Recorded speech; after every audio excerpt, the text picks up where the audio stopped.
চলো আজ বানানো যাক আলুর পরোটা। আলু ঠিক ছিল না, ছিল আলু চিকেন দুটোই, তাই আলু চিকেন পরোটা বানানো যাক। নমস্কার, কেমন আছেন সবাই? আশা করছি সকলে ভালো আছেন। আজ কিন্তু আলুর পরোটা বানানোর কথা ছিল না, ছিল অন্য একটা জিনিস বানানোর কথা, কিন্তু কোনো ক্রমে আমার একটা মিস্টেকের কারণে ওটা বানানোর হয়নি।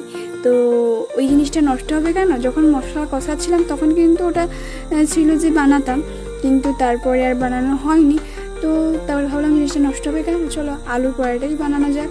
তো ফার্স্টে আমি কড়াই গরম করে তেল দিয়ে দিয়েছি, তেলের উপরে রসুন বাটা, তারপর ওদিকে পেঁয়াজ কুচি, আদা কুচি দিয়ে দেওয়ার পরে কালো জিরে দিয়ে দিয়েছি।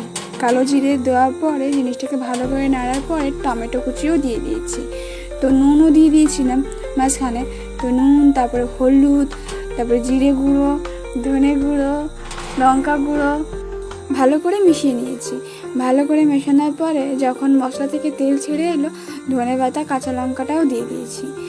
তো কাঁচা লঙ্কা দিয়ে দেওয়ার পরে যে আলু আর চিকেনের পুরো ভরাটা ছিল সেইটাকেও ভালো করে জিনিসটাকে কষিয়ে নিয়েছি। তো কষাচ্ছি, তো ফার্স্টে না আমি একটা স্ন্যাক্স বানানোর একটা ইচ্ছা ছিল।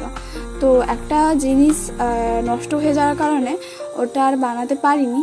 তো এই মশলাটা যখন বানিয়ে ফেলেছি তখন নষ্ট হবে কেন, তখন মাকে বললাম, মা তখন বললো চল আলুর পরোটা বানিয়ে ফেল।